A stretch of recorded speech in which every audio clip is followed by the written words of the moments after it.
வெறும் இன்ஸ்டாகிராம்ல ரீல்ஸ் ஆட்சியா இல்லாம ரியல் ஆட்சியா நடத்துங்க. மதச்சார்பற்ற ஆட்சி அமையணும்னு சொன்னாங்க. ஆனா இப்ப இங்க என்ன நடந்திருக்கு? உங்க கொள்கை எதிரின்னு சொன்ன பாஜக தலைமையிலான என்டிஏ கூட்டணியில போட்டியிட்ட ஒரு சட்டமன்ற உறுப்பினரை அந்த கட்சி தலைவருக்கே தெரியாம, அந்த கட்சி தலைவருக்கு தெரியாம திருட்டுத்தனமாக இந்த ஆட்சிக்கு ஆதரவு தர வச்சிருந்தீங்க. இப்ப நான் சொல்றதுலாம் ரொம்ப டீசென்டான வெர்ஷன். ஆட்சிக்கு வர்றதுக்கு முன்னாடியே குதிரை பேரத்துல ஈடுபடுறாங்கன்னு சொன்னார். மாற்றம்னு சொன்னீங்க, இது மாற்றம் இல்ல துர்நாற்றம் அப்படின்னு சொல்லியிருக்கிறார். தேர்தல் நேரத்துல ஊழல் சக்தின்னு சொன்னீங்க.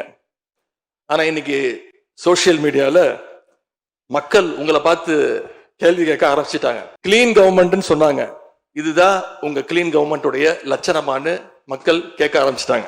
நீங்க கூவத்தூரையும் மிஞ்சுற அளவுக்கு அடிக்கிற கூத்த பார்க்கும்போது இந்த அரசு எத்தனை நாளைக்கு நீடிக்க போகுதுன்னு மக்களுக்கு அந்த சந்தேகம் வர ஆரம்பிச்சிருச்சு. பெரும்பான்மையும் இல்லாத, அரசியல்ல அடிப்படை நேர்மையும் அல்லாத இந்த அரசு நல்லாட்சி தரும், தமிழ்நாட்டு மக்களுடைய உரிமைகளுக்காக போராடும்னு மக்களுக்கு துளியும் நம்பிக்கை இல்லை. குதிரை பேரத்தில் எமது அரசு ஈடுபடுகிறது என்று கருத்தை தெரிவித்த மாண்புமிகு உறுப்பினர் அவர்களுக்கு நான் ஒன்றை மட்டும் சொல்லிக் கொள்கிறேன். இந்த அரசு குதிரை வேகத்தில் செயல்படுகிற அரசே தவிர குதிரை பேரத்தில் ஈடுபடுகிற அரசு இல்லை என்பதை ஆணித்தரமாக தெரிவித்துக் கொள்கிறேன்.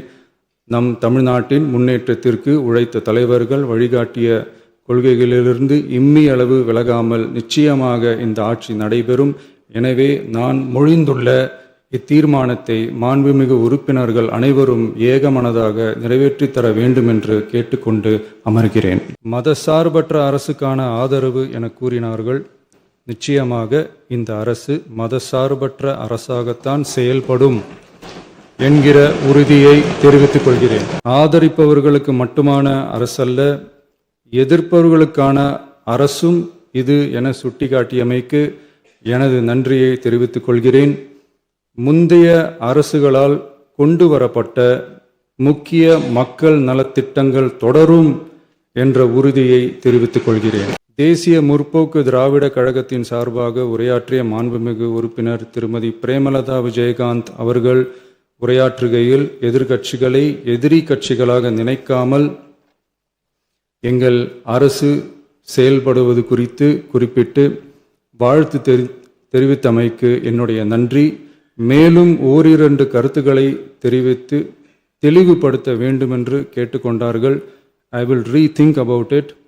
தமிழ்நாட்டை ஆண்ட பல்வேறு கட்சிகளை சார்ந்த அரசுகள் இந்த நாட்டு மக்களின் நலனை முன்னிலைப்படுத்தி தீட்டிய திட்டங்கள் சமூக நீதிக்கு முன்னுதாரணமாக திகழ்ந்து நிறைவேற்றப்பட்ட சட்டங்கள் எங்கள் கட்சியின் கொள்கை தலைவர்களின் எண்ணங்கள் என இவற்றை மனதிலே கொண்டு எங்களுடைய ஆட்சி நடைபெறும் என்கிற உறுதியை மட்டும் தெரிவித்துக் கொள்கிறேன்.